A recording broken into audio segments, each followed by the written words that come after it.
नमस्कार दोस्तों, आप सभी का गणित विषय के ऑनलाइन प्लेटफ़ॉर्म भावेश मैथ्स पर और आपके अपने YouTube channel maths by Bhavesh sir पर स्वागत, अभिनंदन। चलिए सर, कॉपी और पेन आपके हाथ में होगा और जल्दी से हम अपने प्रश्नों को सॉल्व करने का प्रयास करते हैं। देखिए, किस प्रकार के हमारे प्रश्न हैं। एक वर्ग का परिमाप 144 सेंटीमीटर है। परिमाप का मतलब पेरीमीटर से हुआ 144 सेंटीमीटर। यदि एक आयत का क्षेत्रफल इस वर्ग के क्षेत्रफल के बराबर है और आयत की लंबाई 81 सेंटीमीटर है, तो आयत की लंबाई और चौड़ाई में अंतर कितना है? वापस से ध्यान दीजिए, प्रश्न को अच्छे से पहचानें। देखिए, आपका जो प्रश्न कह रहा है, उसके अंदर वर्ग से शुरुआत की गई है। हमें जो इंफॉर्मेशन दे रखी है, वो परिमाप पेरीमीटर 144 सेंटीमीटर है और धीरे-धीरे वर्ग को लिंक कर दिया गया आयत के साथ में। और क्या कहा गया कि जो आयत है, उसका क्षेत्रफल वर्ग के क्षेत्रफल के बराबर है, ऐसा कुछ कह दिया। इसका मतलब मेरे लिए क्या इंपॉर्टेंट हो गया सर? देखिए, वर्ग के परिमाप से शुरुआत करूंगा। परिमाप का फॉर्मूला 4 गुणा भुजा की बात करते हैं, वहां से भुजा निकालूंगा। उसके बाद जो वर्ग का क्षेत्रफल होगा वो आयत के क्षेत्रफल के बराबर होगा। और साथ में आपको दे दिया है आयत की लंबाई, लेंथ ऑफ रेक्टेंगल की बात कर रहा है। तो वहां से आप क्षेत्रफल का जब फॉर्मूला लगाएंगे, वहां से आयत की चौड़ाई आपकी निकल करके आ जाएगी और उसके बाद लंबाई और चौड़ाई में अंतर हम लोग निकाल देंगे। तो चलिए सर, वन बाय वन शुरुआत करते हैं। जो आपके पास में दे रखा है वहीं से आप शुरुआत करेंगे। देखिए, हमें दे रखा है वर्ग के लिए, ठीक है ना? और वर्ग के लिए क्या स्थिति दे रखी है? परिमाप। कितना दे रखा है? वर्ग का परिमाप 144 सेंटीमीटर के रूप में दे रखा है। तो चलिए, परिमाप को हम लोग गणित की भाषा में क्या कहने वाले हैं? परिमाप को 4 गुणा भुजा 4 a कहने वाले हैं, बराबर 144। और यहाँ से a का जो मान आएगा 4 का भाग देते हुए 144 बटा 4, 4 तिया 12, 2 बच गया, 4 छंग 24, 36 सेंटीमीटर भुजा हो गई। अकॉर्डिंग टू क्वेश्चन हमारा प्रश्न क्या कहना चाह रहा है? लिंक करता है आयत को और वर्ग को। और लिंक इस प्रकार से हो रहा है कि आयत का क्षेत्रफल किसके बराबर हो रहा है? आयत का क्षेत्रफल बराबर वर्ग का क्षेत्रफल है। ये प्रश्न कहता है हमें। आयत के क्षेत्रफल के लिए फॉर्मूला लंबाई और चौड़ाई का गुणा करते हैं और वर्ग का क्षेत्रफल आपका फॉर्मूला भुजा स्क्वायर ए स्क्वायर हो गया। लंबाई का मान, आयत की लंबाई 81 है, 81 गुणा चौड़ाई बराबर ए स्क्वायर, यानी 36 गुणा 36। और यहां से हम लोग बी का मान ज्ञात करना चाहते हैं, तो 36 गुणा 36 बटा 81 के रूप में। चलिए कैलकुलेशन करते हैं हम लोग। 9 के पहाड़े से इसको काटते हुए 9 चौक 36, 9 नमा 81, फिर 9 के पहाड़े से 9 चौक 36 और 4 का गुणा कितना हो गया सर? 16 सेंटीमीटर। ये आयत की चौड़ाई निकल करके आई है। अब आपका प्रश्न आयत की चौड़ाई की बात नहीं करता, ठीक है, ऑप्शन नंबर ए में 16 जरूर दिख रहा है मुझे। लेकिन आपका प्रश्न कह रहा है कि आयत की लंबाई और चौड़ाई का अंतर कितना है, यानी लंबाई और चौड़ाई को घटाने की बात कर रहा है। तो हमारा प्रश्न का आंसर हुआ लेंथ माइनस ब्रेथ की बात हो रही है। तो लंबाई आपकी 81 है, चौड़ाई 16 है, और जब मैं इसको घटाऊंगा तो कितना आएगा? 65, है ना? कैलकुलेशन जरूर जरूर आप भी अपने स्तर पर करें। ऑप्शन नंबर सी आपके प्रश्न का उत्तर रहेगा। 6 5 11 हासिल 1 7 और 1 8। ऑप्शन नंबर सी आपका आंसर है। चलिए सर, अगले प्रश्न के बारे में बात करते हैं। हमारा प्रश्न इस प्रकार से है, एक वृत्त की त्रिज्या 3 गुनी करने पर नई परिधि पूर्व परिधि से कितनी गुना होगी? अब इसको ध्यान देना। देखिए, मैं कुछ शब्दों के बारे में बात कर रहा हूं कि जैसे मान लिया मैं यहाँ पर वृत्त के बारे में कुछ शब्दों की बात कर रहा हूं, है ना? तो वृत्त के अंदर त्रिज्या, ठीक है। वृत्त के लिए हमारा शब्द व्यास, वृत्त के लिए हम शब्द की बात कर रहे हैं परिधि। ये तीनों शब्द मैंने काम में लिए हैं, त्रिज्या, व्यास और परिधि। अब इनकी अगर यूनिट की बात करता हूं मैं, है ना, इनकी यूनिट यानी इनकी इकाइयां, तो आप त्रिज्या को क्या लिखने वाले हैं? सेंटीमीटर या मीटर में। व्यास जो होगा वो सेंटीमीटर या मीटर में, और परिधि जो होगी वो भी सेंटीमीटर या मीटर में लिखी जाएगी। और जब आपने देखा कि त्रिज्या, व्यास और परिधि तीनों की यूनिट एक है, या तो तीनों सेंटीमीटर में लिख पाते हो या तीनों ही आप मीटर में लिख पाते हो, इसका मतलब इनमें कोई चेंज नहीं होगा सर। अगर, मतलब सॉरी, चेंज का मतलब है अनुपात और प्रतिशत में कोई चेंज नहीं होगा कि कितना परसेंट वृद्धि है, तो अनुपात प्रतिशत। लेकिन जब आपका ये कह रहा है कि त्रिज्या अगर 3 गुना कर रहे हैं, तो कोई चेंज नहीं होने का मतलब, वापस से ध्यान देना कि यहां पर अगर त्रिज्या 3 गुनी है, तो इसका मतलब उसका व्यास भी 3 गुना होगा और परिधि भी 3 गुना होने वाली है। मतलब इस प्रकार से कोई चेंज नहीं का अभिप्राय कि अगर 3 गुना है तो परिणाम भी आपका क्या बनने वाला है? 3 गुना के रूप में ही आपका परिणाम बनने वाला है, क्योंकि यूनिट में कोई चेंज नहीं है, तो आपके परिणाम में किसी प्रकार का परिवर्तन नहीं होगा। द्विगुनी त्रिज्या बढ़ाने पर, त्रिज्या को 3 गुना करने पर नया व्यास जो आएगा वो भी पुराने व्यास से 3 गुना होगा। नई परिधि भी पुराने व्यास की पुराने परिधि से 3 गुना होगी। लेकिन अगर मैं बात करता हूँ क्षेत्रफल की, अब ध्यान देना, क्षेत्रफल की इकाई क्या है? क्षेत्रफल की इकाई सेंटीमीटर स्क्वायर या फिर मीटर स्क्वायर है। समझ गए बात को? तो इसका मतलब क्या हुआ सर? कि अगर ये सेंटीमीटर स्क्वायर और मीटर स्क्वायर है, तो आप इसका यूनिट को स्क्वायर करेंगे। अगर मान लिया आपका प्रश्न कह रहा है कि त्रिज्या को 3 गुना किया गया, तो बताइए क्षेत्रफल कितना गुना होगा? तो फिर 3 का स्क्वायर 9 गुना हो जाएगा, क्योंकि यूनिट में जिस प्रकार से चेंज हो रहा है, वही चेंज आपका गुना यानी दुगुना, तिगुना, चौगुने के आधार पर भी परिवर्तन होगा। ठीक है? तो इसका उत्तर क्या होगा सर? आपका आंसर ऑप्शन नंबर ए हो गया, तिगुना हो गया। इसके बावजूद भी अगर आपके समझ में नहीं आया, तो आप इसके अंदर मान सकते हैं। देखिए, हम लोग मूल रूप से वृत्त की त्रिज्या r को 1 मान लेते हैं और त्रिज्या तिगुनी करने पर नई स्थिति में नई त्रिज्या क्या हो जाएगी? नई त्रिज्या 3 हो जाएगी। अब हम लोग बात कर रहे हैं परिधि। तो गौर कीजिए, परिधि का फॉर्मूला हमारा होता है 2 पाई और r। ये पुरानी स्थिति है, 2 पाई r का मान 1 और परिधि हो गई सर आपकी 2 पाई के बराबर। नई त्रिज्या 3 होने पर आपकी जो परिधि सरकमफ्रेंस वह 2 पाई r के रूप में 2 पाई और r का मतलब 3 हो गया, तो मैं इसको 3 गुणा 2 पाई कर सकता हूं। तो ये 3 गुणा पुरानी परिधि कर सकता हूं, है ना? कि पूर्व स्थिति के अंदर पुरानी परिधि आपकी है, तो पुरानी परिधि का 3 से गुणा हो गया, तो आपका आंसर ऑप्शन नंबर ए हो गया, तिगुना हो गया। और वैसे आपको ध्यान रखना चाहिए, अगर यूनिट में कोई परिवर्तन नहीं होता है, तो परिणाम आपका वही रहता है। मैं दूसरा एग्जाम्पल और देता हूं आपको। मान लिया जैसे वर्ग की बात करता हूं, ध्यान देना, वृत्त के स्थान पर इस बार मैंने बात की है वर्ग की। अब वर्ग में शब्द लिखता हूं मैं कि जैसे वर्ग की भुजा, ठीक है, वर्ग का विकर्ण, ये सभी चीजें अलग-अलग है, नो डाउट। और वर्ग का परिमाप। लेकिन भाई परिमाप चारों भुजाओं का योग है, विकर्ण सम्मुख शीर्षों को मिलाने वाला रेखाखंड है, वर्ग की भुजा आपकी अलग है, तो तीनों है तो अलग-अलग, लेकिन तीनों को मेजरमेंट करने की इकाई क्या है? तीनों की इकाई एक ही है, या तो तीनों सेंटीमीटर में लिखे जाएंगे या तीनों मीटर में लिखे जाएंगे।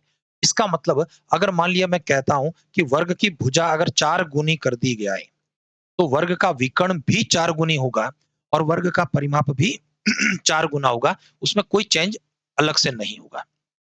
लेकिन क्षेत्रफल की जो इकाई रहेगी आपकी, क्षेत्रफल चूंकि भुजा स्क्वायर के रूप में सेंटीमीटर स्क्वायर या मीटर स्क्वायर यूनिट के साथ में रहेगा, तो इसका मतलब अगर भुजा को 4 गुना करते हैं, तो क्षेत्रफल 4 का स्क्वायर 16 गुना होगा। अगर मैं कहता हूं व्यास को 4 गुना करता हूं, तो उसका क्षेत्रफल 4 का स्क्वायर 16 गुना हो जाएगा। चलें आगे बढ़ता हूं मैं। अगला प्रश्न देखते हैं।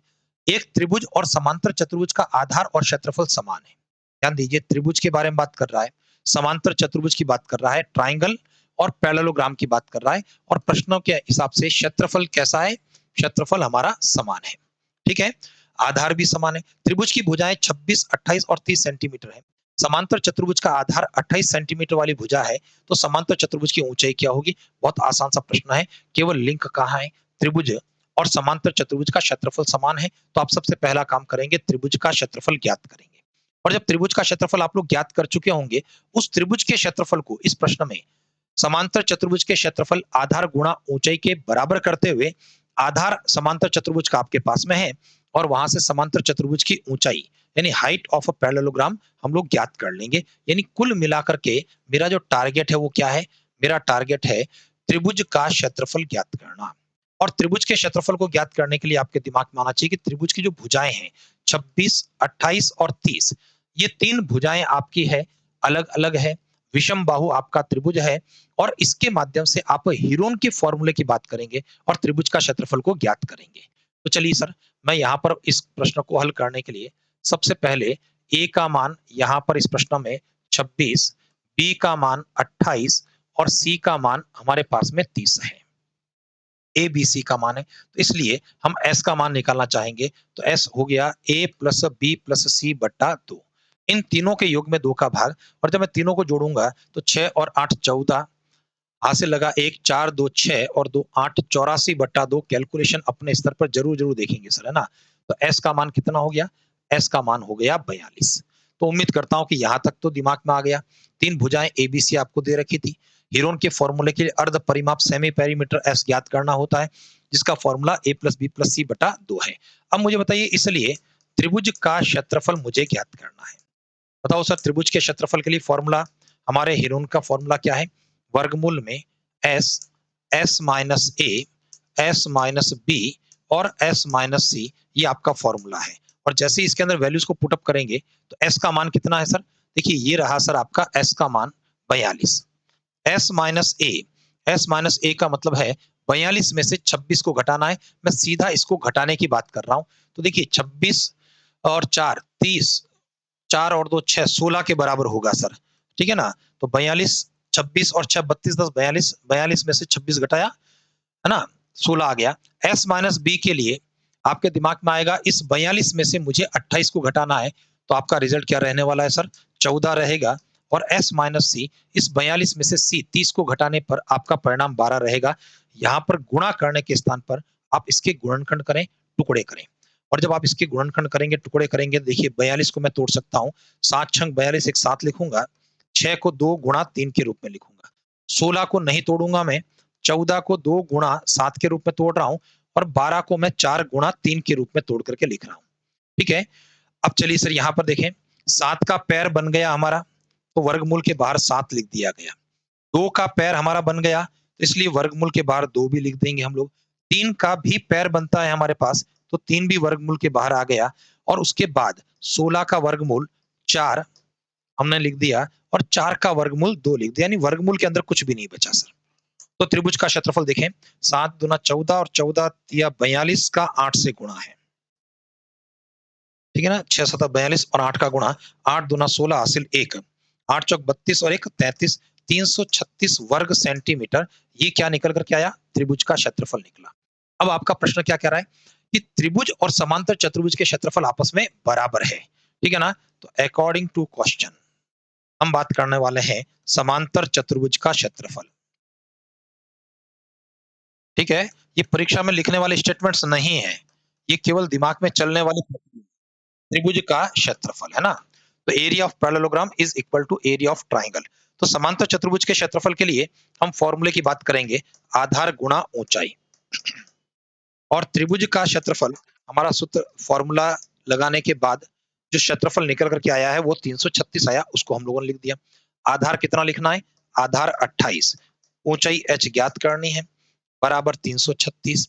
इसलिए यहां से h का जो मान निकलेगा वह 336 बटा 28 के रूप में निकलेगा। और जब मैं इसको हल करता हूं, देखिए या तो 28 का पहाड़ा बोलें या 7 का पहाड़ा मैं बोल रहा हूं। ठीक है? 7 चौक 28, 7 का पहाड़ा, 7 चौक 28, पीछे क्या रह जाएगा सर? 28 5 33, 5 6 56, 7 का पहाड़ा 8 बार 7 8 56, और ये 4 के पहाड़े से काट लेता हूं 12 बार। तो हमारे प्रश्न का आंसर क्या रहा सर? 12 सेंटीमीटर। और जब मैं 4 ऑप्शन देखता हूं तो ऑप्शन नंबर ए हमारे प्रश्न का उत्तर रहेगा। चलते हैं सर, आगे बढ़ते हैं। अगला जो प्रश्न है, एक कार के पहिए का व्यास 84 सेंटीमीटर है, व्यास दे दिया है, डायमीटर आपके पास में है, आवश्यकता त्रिज्या की होती है, तो 84 का आधा करते हुए 42 उसकी त्रिज्या हो जाएगी। और प्रश्न कह रहा है कार की गति 72 किलोमीटर प्रति घंटा। इसको ध्यान देना, कार की गति क्या है? स्पीड 72 किलोमीटर प्रति घंटे की स्पीड है। प्रश्न कह रहा है 11 मिनट में पहिए द्वारा लगाए गए चक्रों की संख्या कितनी है? तो अब आपको क्या करना होगा? हमें करना होगा कि 11 मिनट में कितनी दूरी तय की गई, क्योंकि आपका प्रश्न कह रहा है 11 मिनट में पहिया कितना चक्कर लगाता है। तो एक चक्कर यानी परिधि होती है, तो सबसे पहले मैं परिधि निकाल दूंगा। उसके बाद जो स्पीड है 72 किलोमीटर प्रति घंटा, उस स्पीड के अनुसार 11 मिनट में मैं कितनी दूरी तय करता हूं, और उसके बाद चक्करों की संख्या का मतलब क्या है कि 11 मिनट में तय होने वाली दूरी बटा परिधि का भाग मैं दूंगा। ठीक है? तो उम्मीद करता हूं प्रोसेस आपके दिमाग में आया होगा। तो सबसे पहले हम लोग बात करना चाहते हैं यहां पर इस प्रश्न को हल करने के लिए परिधि। परिधि यानी सरकमफ्रेंस, हमारा फॉर्मूला क्या रहने वाला है? फॉर्मूला रहेगा 2 पाई आर। तो ये रहा 2 पाई का मान 22 बटा 7, और आर का मान, देखिए यहां पर प्रश्न में व्यास दे रखा है। व्यास यानी डायमीटर अगर आपके पास में 84 है, तो त्रिज्या उसकी आधी है। 84 का आधा कितना है? 42 है। 7 के पहाड़े से हम लोग इसको काट लेते हैं, 7 छंग 42। तो ये परिधि जो है वो 2 गुणा 22 गुणा 6 के बराबर इतना सेंटीमीटर के अंदर निकल करके आ रही है, सरकमफ्रेंस। ठीक है, मैं चाहूँ तो इसको गुणा कर सकता हूँ, लेकिन चूँकि मुझे पता है कि अल्टीमेटली मुझे लास्ट में भाग देना है, तो अभी मैं गुणा करूँ, फिर वापस से बड़ी-बड़ी संख्याओं को फिर छोटी-छोटी संख्याओं से काटूँ, उससे बेटर है कि परिधि को हम लोगों ने जैसा है वैसा लिख दिया। अब उसके बाद में देखिए, कार की चाल कितनी है? कार की चाल है 72 किलोमीटर प्रति घंटा। इसका मतलब क्या समझना है आपको? ठीक है, इसका मतलब है 1 घंटा, है ना? 1 घंटे में कितना किलोमीटर? 72 किलोमीटर। इसका मतलब आपका 60 मिनट, 1 घंटे का मतलब 60 मिनट हो गया। तो 60 मिनट में देखिए 72 को जब 1000 से गुणा करूँगा, तो ये आएगा सर आपका मीटर। भाई देखो, चूँकि ये यूनिट आपकी सेंटीमीटर में रही है सर, पहिए का व्यास सेंटीमीटर में होने के कारण परिधि सेंटीमीटर में आई, तो मुझे इस किलोमीटर को भी सेंटीमीटर में कन्वर्ट करना है। वापस से ध्यान देना, 1000 से गुणा करने पर अभी मीटर हुआ और उसके बाद में 100 से और गुणा करूँगा, तो जाकर के सेंटीमीटर होगा। तो 72 गुणा 1000 गुणा 100 सेंटीमीटर। वापस से ध्यान देना, 1000 का गुणा करने पर किलोमीटर मीटर में बदला, उसके बाद 100 का गुणा करने पर मीटर वापस आगे बढ़ता हुआ सेंटीमीटर में बदला। तो चलिए, इसलिए 1 मिनट की अगर मैं बात करता हूँ, 1 मिनट में दूरी कितनी होगी? पता लगा 72 गुणा 1000 गुणा 100 बटा 60, ठीक है? इतना सेंटीमीटर। तो मैं इसको ऐसा करता हूँ सर कि एक जीरो से एक ये जीरो काट लेता हूँ और 6 के पहाड़े से इसको 72 को 12 बार काट लेता हूँ। ये तो हो गया सर 1 मिनट की दूरी, और इसलिए 11 मिनट की, प्रश्न आपका कह रहा है 11 मिनट में कितने चक्कर काटेगा? तो 11 मिनट के अंदर जो दूरी रहने वाली है, वो 12 गुणा 100 गुणा 100 गुणा 11 सेंटीमीटर रहने वाली है। ठीक है? अब अपने प्रश्न का आंसर, कितने चक्कर यानी चक्करों की संख्या। तो चक्करों की संख्या की बात जब करता हूं मैं, तब आपके दिमाग में क्या चीज आनी चाहिए? भाई यहां पर 11 मिनट में तय दूरी, 11 मिनट में, ये परीक्षा में नहीं लिखेंगे, ठीक है ना, दिमाग में दौड़ाओगे, बटा परिधि, इसका आपको भाग देना पड़ेगा। चलिए सर इसको कैलकुलेट करते हैं। 11 मिनट में तय दूरी 12 गुणा 100 गुणा 100 गुणा 11, इस प्रकार से 12 मिनट के अंदर तय, 11 मिनट की तय दूरी आपकी निकल करके आई। और परिधि जो अभी हम लोग निकाल चुके थे, मैं इसी को लिखना चाहूंगा, 2 गुणा 22 गुणा 6, 2 22 और 6 गुणा, चलिए अब इस कैलकुलेशन को कर लेते हैं, वही आपके प्रश्न का आंसर रहेगा फाइनली। तो 11 का पहाड़ लगाता हूं, 11 दुना 22, 6 के पहाड़े से 12 कटेगा 2 बार, 2 के पहाड़े से 2 कट गया 1 बार, और इस 2 के पहाड़े से हम 50 100 काट लेते हैं 50 बार, और 50 और 100 का गुणा कितना आया? 50 और 100 का गुणा 5000, ये हमारे प्रश्न का उत्तर होगा। यानी कितने चक्कर लगाएंगे? 5000 चक्कर वह 11 मिनट में लगा चुका होगा। ठीक है सर, चलें आगे की तरफ बढ़ते हैं।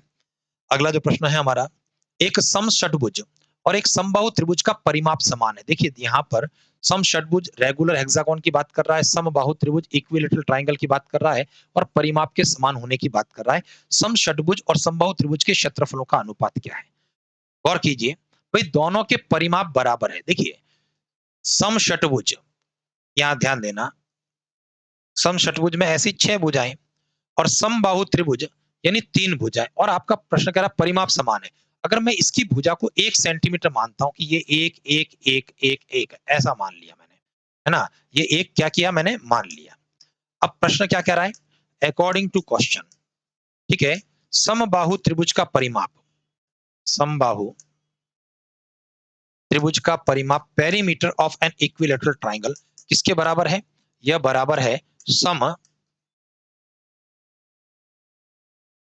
षटभुज का परिमाप, यानी पेरीमीटर ऑफ रेगुलर हेक्सागोन के बराबर है। तो बताइए, ये तो हो गया सर 3a, है ना, सम, ये 3 भुजाएं हैं आपकी, तीनों आपस में बराबर है, तो 3a कर दिया, और सम षटभुज का परिमाप चूंकि मैं 1 मान चुका हूं, तो ये 6 हो गया। तो इसका मतलब भुजा कितनी बनेगी?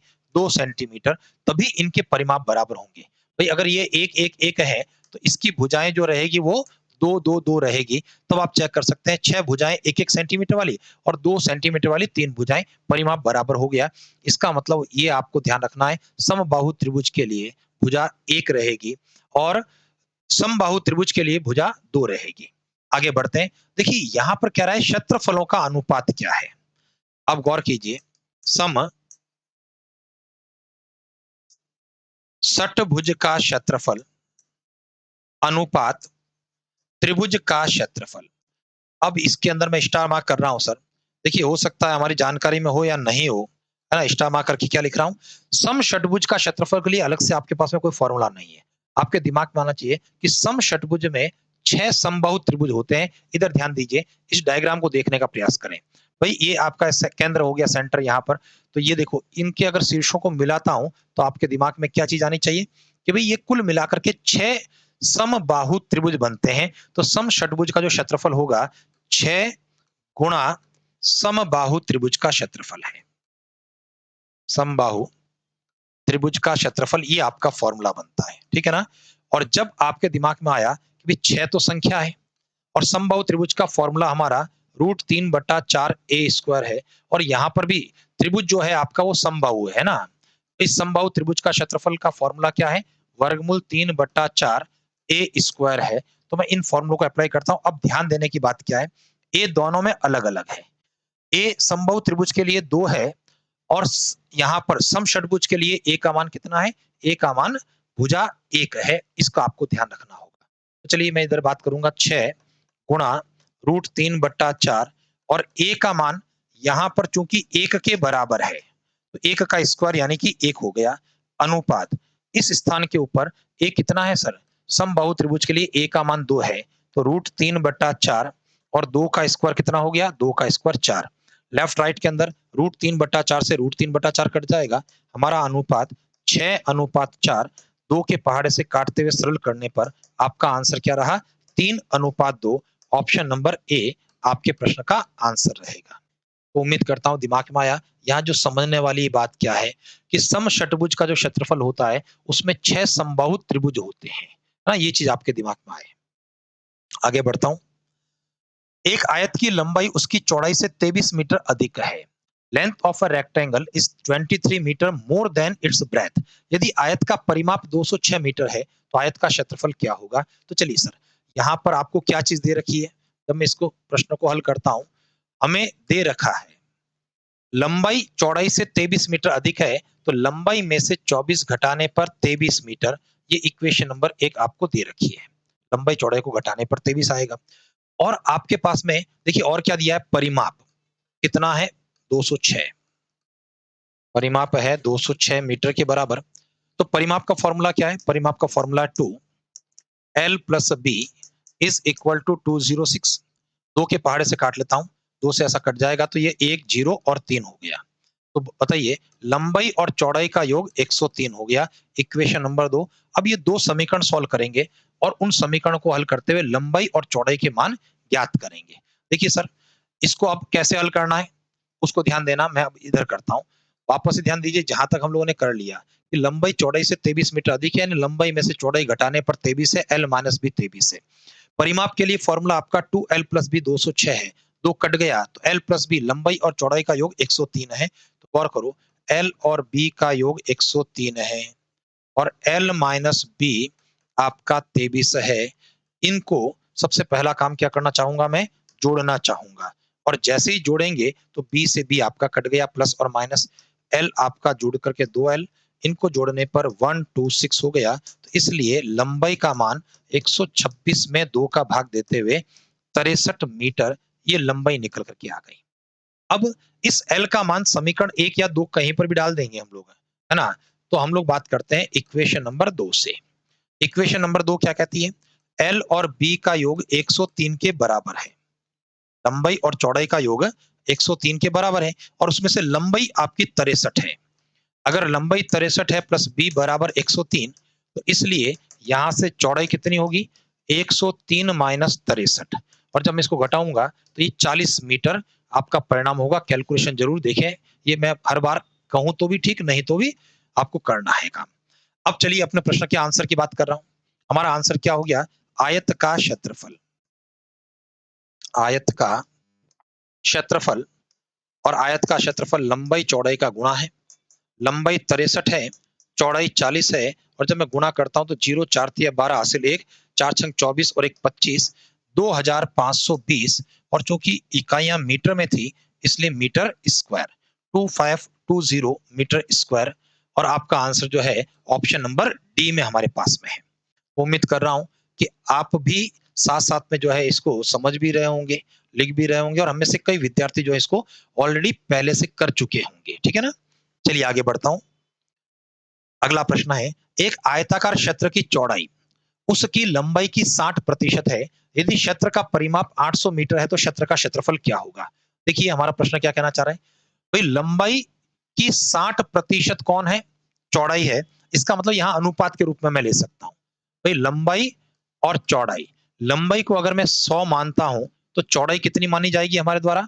60 मानी जाएगी, क्योंकि लंबाई का 60%।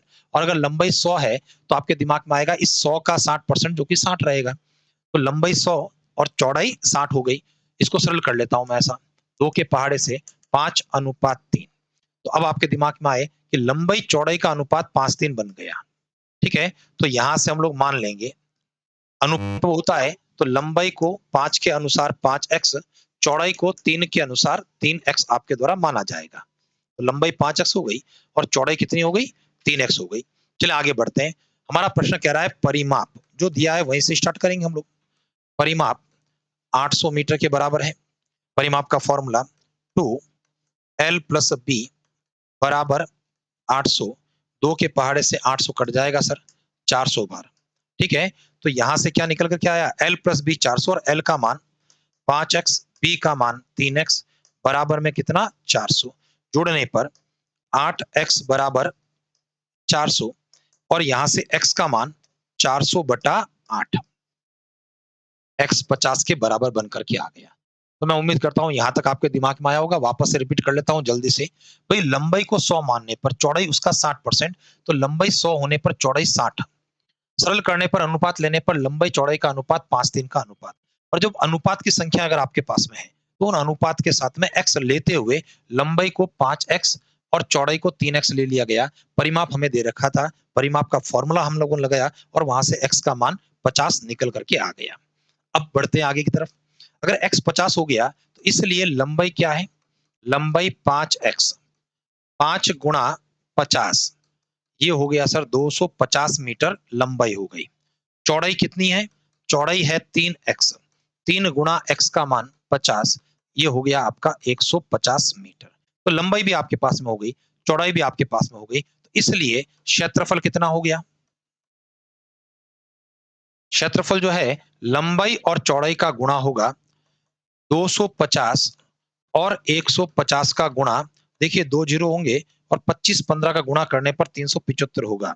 25 पंजा 125 हासिल 12, 25 और 12 37, बिल्कुल ठीक है। तो 37,500 मीटर स्क्वायर आपके प्रश्न का आंसर ऑप्शन नंबर बी के द्वारा दिया जाएगा। ना थोड़े से कैलकुलेटिव प्रश्न है, आप समझें कि किस प्रकार से हमको करना है। अगला प्रश्न है, समान त्रिज्या वाले वृत्त चित्रानुसार एक दूसरे को स्पर्श करते हैं। अब देखिए सर डायग्राम में जो है डायग्राम छोटा मोटा आपको नजर आ रहा है, लेकिन जब प्रश्न ने कह दिया तो कहीं कोई किंतु परंतु गुंजाइश नहीं है। समान त्रिज्या के वृत्त हैं, ठीक है, एक दूसरे को स्पर्श कर रहे हैं और प्रत्येक वृत्त की त्रिज्या कितनी है? 8 सेंटीमीटर है। प्रश्न कह रहा है छायांकित भाग का क्षेत्रफल कितना है? ठीक है जी। शेडेड रीजन का एरिया, वापस से देखिए सर मैं डायग्राम बनाने की कोशिश करता हूं। इस समान त्रिज्या के 4 वृत्त, ठीक है ना, इस प्रकार से ये 4 वृत्त हैं, प्रत्येक की त्रिज्या 8 सेंटीमीटर है और मुझे चाहिए सर ये छायांकित भाग, है ना, ये वाला हिस्सा मुझे ज्ञात करना है। तो चलिए सर देखते हैं क्या करना चाहिए मुझे। भाई सबसे पहला काम, इनके सेंटर्स को अगर मैं देखता हूं, इन वृत्तों के केंद्रों को, और इनको अगर मैं मिलाता हूं वृत्तों के केंद्रों को, तो आपके दिमाग में आना चाहिए कि ये ए बी सी डी अगर इन केंद्रों को मिलाया जाता है तो ये आपका एक वर्ग बनता है, ठीक है ना।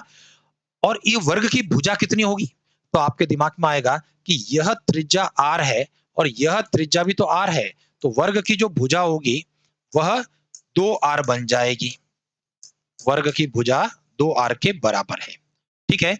अब मुझे छायांकित भाग का क्षेत्रफल चाहिए, तो आपके दिमाग में क्या आना चाहिए हमारे प्रश्न के उत्तर के लिए? छायांकित भाग का क्षेत्रफल, छायांकित भाग का क्षेत्रफल बराबर वर्ग का क्षेत्रफल -4 त्रिज्य खंडों का क्षेत्रफल। गौर कीजिए, वर्ग में से 4 त्रिज्य खंडों के क्षेत्रफल को हम लोगों को घटाना पड़ेगा। ये छायांकित भाग का क्षेत्रफल आपका निकल करके आएगा। गौर कीजिए, वर्ग का क्षेत्रफल आपका फॉर्मूला भुजा स्क्वायर ए स्क्वायर 4, त्रिज्य खंड का क्षेत्रफल पाई आर स्क्वायर थीटा बटा 360। ये फॉर्मूले आपकी जानकारी में होने चाहिए। वैल्यूज को रखने पर ए का मान कितना है? ए का मान है 2r होल स्क्वायर माइनस 4। अपना आंसर पाई के फॉर्म में नहीं है सर, इसको ध्यान देना। और पाई के फॉर्म में नहीं है तो पाई को आपको 22/7 लिखना पड़ेगा। सीधा सा गणित ये है। आर स्क्वायर, आर कितना है सर? आर का मतलब यहाँ पर आर ही है, आर स्क्वायर। थीटा का मान हो गया 90 बटे में कितना है? 360। कैलकुलेशन करने पर 90 के पहाड़े से 360 कटा 4 बार, और ये 4 कट गया इस 4 के साथ में 1 बार। ठीक है, बाकी जो है आप लोग समझदार हैं, कुछ चीजें कॉमन निकाल सकते हैं। तो मैं इसके अंदर से केवल आर स्क्वायर कॉमन निकालता हूं। देखो, तो यहां से आर स्क्वायर कॉमन आ गया। तो गौर करो, इस स्थान पर 2 का स्क्वायर है, और 2 का स्क्वायर कितना है? 4 पीछे बचेगा, माइनस यहां से आर स्क्वायर कॉमन आने पर 22/7। चलिए सर, इसको कैलकुलेट कर लेते हैं। आर स्क्वायर लसपा के रूप में 7, 7 चौक 28 माइनस 22, और घटाने पर 28 में 22 गया 6, 6/7 आर स्क्वायर। ये हमारे प्रश्न का उत्तर रहेगा। और जब 4 ऑप्शन की बात करें तो ऑप्शन नंबर सी आपका आंसर है। मैं जल्दी से वापस से रिपीट करता हूं। देखिए, 4 वृत्त एक दूसरे को स्पर्श कर रहे हैं। त्रिज्या आपकी क्या है? वो आर सेंटीमीटर है। तो इन चारों के केंद्र बिंदु जब मिलाए जाएंगे तो ये चारों का केंद्र बिंदु मिलाने पर जो आकृति आपकी बनेगी वह आकृति वर्ग होगी। और हमें करना क्या है? उस वर्ग के क्षेत्रफल में से, वर्ग के क्षेत्रफल में से मुझे 4 त्रिज्य खंड, ये जो सेक्टर्स की बात कर रहे हैं, त्रिज्य खंड का मतलब सेक्टर्स 1, 2, 3 और 4, इन 4 सेक्टर्स को आपको घटाना पड़ेगा। तो छायांकित भाग का क्षेत्रफल निकल जाएगा। वर्ग की भुजा, भाई 2 वृत्त आपस में जब मिल रहे हैं तो वर्ग की भुजा ये r प्लस r कितनी हो जाएगी सर? वर्ग की भुजा 2r, और जो त्रिज्य खंड है उसकी त्रिज्या आपकी r रहने वाली है। तो भुजा के स्थान पर आपको 2r रखना होगा। अगला प्रश्न देखें। एक व्यक्ति 6 किलोमीटर प्रति घंटे की चाल से एक वर्गाकार मैदान के विकर्ण को 3 सेकंड में पार करता है। ध्यान दीजिए, प्रश्न हमारा कह रहा है 6 किलोमीटर प्रति घंटे की चाल है और वर्गाकार मैदान, और उस विकर्ण को 3 सेकंड में पार करता। तो मुझे बताइए, जो 6 किलोमीटर प्रति घंटे की चाल से 3 सेकंड में कितनी दूरी तय की जाएगी? वही तो उसका जो विकर्ण रहने वाला है। और अगर विकर्ण निकल जाएगा तो मैदान का क्षेत्रफल हम लोग बड़े आसानी से ज्ञात कर लेंगे। वर्ग का क्षेत्रफल 2 फॉर्मूले हैं, भुजा स्क्वायर भी होता है और 1/2 गुणा विकर्ण स्क्वायर भी होता है। तो चूंकि विकर्ण मेरे पास में आ जाएगा तो 1/2 गुणा विकर्ण स्क्वायर वाले फॉर्मूले से हम लोग अपने प्रश्न का उत्तर निकाल देंगे। तो कुल मिलाकर के यहाँ पर विकर्ण की लंबाई कितनी है वो देखना है, और विकर्ण जो पार होता है वो 3 सेकंड में होता है। तो 3 सेकंड में तय की जाने वाली दूरी की बात है। तो चलिए सर, यहाँ पर बात कर रहा हूं मैं चाल। हमारे पास में चाल है 6 किलोमीटर प्रति घंटे, ठीक है ना? और जब चाल अगर 6 किलोमीटर प्रति घंटा है तो मैं इसको क्या करने वाला हूं सर? इसको 5/18 से गुणा करते हुए मैं इसको मीटर पर सेकंड में कन्वर्ट करने वाला हूं। ठीक है, ये ध्यान देना, ये फैक्टर जो है आपका फिक्स है। ठीक है, किलोमीटर प्रति घंटे की चाल को अगर आपको मीटर पर सेकंड में कन्वर्ट करना होता है तो 5/18 से गुणा करना होता है। चलिए मैं इसको देख लेता हूं कि कहां से आया। देखिए, आपके पास में यूनिट है किलोमीटर प्रति घंटा, और मुझे कन्वर्ट करना है मीटर पर सेकंड में। आपके दिमाग में आएगा 1 किलोमीटर में मीटर कितने हैं? 1000, तो ऊपर तो हो गया 1000। और 1 घंटे में कितने सेकंड बनेंगे? तो 60 का गुणा करने पर मिनट, और दोबारा 60 का गुणा करने पर सेकंड। और जब मैं इसको देखता हूं तो 2 जीरो से 2 जीरो कट जाएंगे, 2 के पहाड़े से 3 और 5, तो कुल मिलाकर के 5/18। समझ गए? तो जब किलोमीटर प्रति घंटे की बात होती है और उसको अगर आपको मीटर पर सेकंड में बदलना होता है तो आपको क्या करना होता है? 5/18 से गुणा करना होता है, क्योंकि 1 किलोमीटर प्रति घंटा 5/18 मीटर पर सेकंड के बराबर होता है। तो 5/18 से गुणा कर दिया। यहां से देखें, 6 का पहाड़ा 1 बार, 6 का पहाड़ा 3 बार, तो कुल मिलाकर के चाल जो हुई वो 5/3 मीटर पर सेकंड हुई। इसका मतलब हुआ 1 सेकंड में कितना जा रहा है? 1 सेकंड में 5/3 मीटर, यही तो कह रहा है स्पीड। और आपका प्रश्न कह रहा है 3 सेकंड में विकर्ण पार होता है। तो 3 सेकंड में 5/3 गुणा 3 मीटर, ये 3 का गुणा कर दिया हम लोगों ने। 3 सेकंड होने कारण इस 3 का गुणा किया। चलिए 3 से 3 काट देते हैं। तो 3 सेकंड में कितनी दूरी तय की गई? 3 सेकंड में 5 मीटर और 3 सेकंड में विकर्ण तय किया गया, तो विकर्ण जो है आपका इस प्रश्न में इसके बराबर हो गया, विकर्ण हो गया 5 मीटर के बराबर। तो मैं उम्मीद करता हूं कि आपके दिमाग में ये चीज निश्चित रूप से आ गई होगी। क्लियर है? चलिए आगे बढ़ते हैं हम लोग। जब विकर्ण आपके पास में आ गया तो क्षेत्रफल का फॉर्मूला हमारा 1/2 गुणा विकर्ण स्क्वायर। ठीक है, जब इसको अप्लाई करेंगे तो 1/2 विकर्ण स्क्वायर का अभिप्राय 5 × 5, तो ये रिजल्ट रहा आपका 25/2 और 25/2 का मतलब है 12.5, 12.5 मीटर स्क्वायर। ये आपके प्रश्न का आंसर है। कहाँ है सर 12.5? तो देखिए एग्जैक्टली 12.5 नहीं लिखते हुए 12.50 लिखा है, तो कोई दिक्कत नहीं सर, है ना। पॉइंट के बाद राइट हैंड साइड में हम लोग कितने भी जीरो लगा सकते हैं, है ना। 5 से पहले और पॉइंट के बाद में जीरो नहीं लगा सकते। 0.5 का मतलब ही 0.50 से है। ऑप्शन नंबर डी आपके प्रश्न का उत्तर रहेगा। अगला प्रश्न देखें। एक 42 सेंटीमीटर त्रिज्या वाले वृत्ताकार तार को काटकर एक वर्ग बनाया गया। देखिए अब यहाँ पर एक वृत्ताकार तार है और उस वृत्ताकार तार से हम लोग क्या बना रहे हैं, वर्ग बना रहे हैं। तो देखिए वृत्त और वर्ग में एक संबंध की बात हो रही है और ये संबंध कहां से है कि वृत्ताकार तार जो है उसको काट करके वर्ग बनाया, यानी परिधि का संबंध है। ठीक है, प्रश्न कह रहा है वर्ग की भुजा कितनी होगी। तो गौर कीजिए, यहां पर हम बात कर रहे हैं अकॉर्डिंग टू क्वेश्चन, प्रश्न के अनुसार वर्ग का जो परिमाप है वह किसके बराबर होगा। वर्ग का परिमाप वृत्त की परिधि के बराबर है। वापस से ध्यान देना, वृत्ताकार टुकड़ा आपका था तार का लपेटा हुआ और उस वृत्ताकार तार को काट करके वर्ग के रूप में आपने उसको खोल करके वापस वर्ग बना दिया। तो इसका मतलब जो लंबाई यहां पर थी वृत्त के रूप में, वही तार की लंबाई अब वर्ग के रूप में है। तो इसका मतलब वृत्त के लिए तो परिधि हो गई सर आपकी, और वर्ग का परिमाप आपका आपस में कैसा है, बराबर है। यही मैंने यहाँ पर लिखा है। और चलिए सर जब वर्ग के परिमाप के फॉर्मूले की बात करूंगा तो 4a की बात हो जाएगी और वृत्त की परिधि के लिए 2πr का फॉर्मूला हो जाएगा। तो 4a बराबर 2, पाई का मान 22/7, आर का मान प्रश्न में दे दिया है 42 सेंटीमीटर त्रिज्या है, इसका मतलब आर 42 के बराबर है। 7 के पहाड़े से 42 काट लेता हूं 6 बार और a का मान चाहिए मुझे, तो 2 × 22 × 6/4। 2 के पहाड़े से 4 कटेगा 2 बार, 2 के पहाड़े से 6 कटेगा 3 बार और 22 और 3 का गुणा क्या हो गया 66 सेंटीमीटर। और ए क्या चीज होती है, ए आपकी उस वर्ग की भुजा है और मुझे इस प्रश्न में वर्ग की भुजा कितनी है यही पूछा गया है। तो बताइए वर्ग की भुजा कितनी होगी, ऑप्शन नंबर ए 66 सेंटीमीटर। ये आपके प्रश्न का आंसर हो गया। तो मैं उम्मीद करता हूं कि ये प्रश्न आसान था और अधिकांश ने कर लिया था।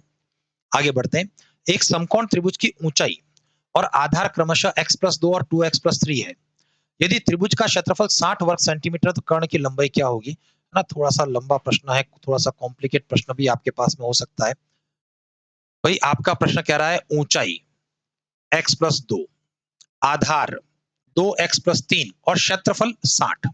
तो कुल मिलाकर के क्षेत्रफल से स्टार्ट करना है और आपका जो त्रिभुज है वो कैसा है, समकोण त्रिभुज है, राइट एंगल ट्राइंगल है। ठीक है ना।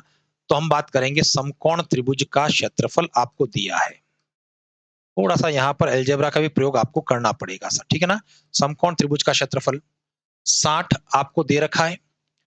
त्रिभुज का क्षेत्रफल का फॉर्मूला 1/2 गुणा आधार गुणा ऊंचाई से होता है जो कि 60 है। जब इसके अंदर मान रखने की बारी आएगी तो 1/2, देखो आधार कितना है, आधार आपका 2x+3 और ऊंचाई कितनी है, ऊंचाई x+2 है, बराबर 60। इसलिए कहा करते हैं सर कि अगर गणित पढ़नी है तो पूरी गणित पढ़नी है ना। आधी अधूरी गणित अगर पढ़ेंगे तो इस प्रकार के प्रश्न आएंगे तो वहां हम लोग उलझ जाएंगे। देखिए हम लोगों ने अभी क्या किया है, 2 का 60 से गुणा करते हुए 120 लिख दिया है। ठीक है सर। देखिए क्षेत्रमिति ही पढ़ा आपने सिलेबस में, क्षेत्रमिति इसलिए।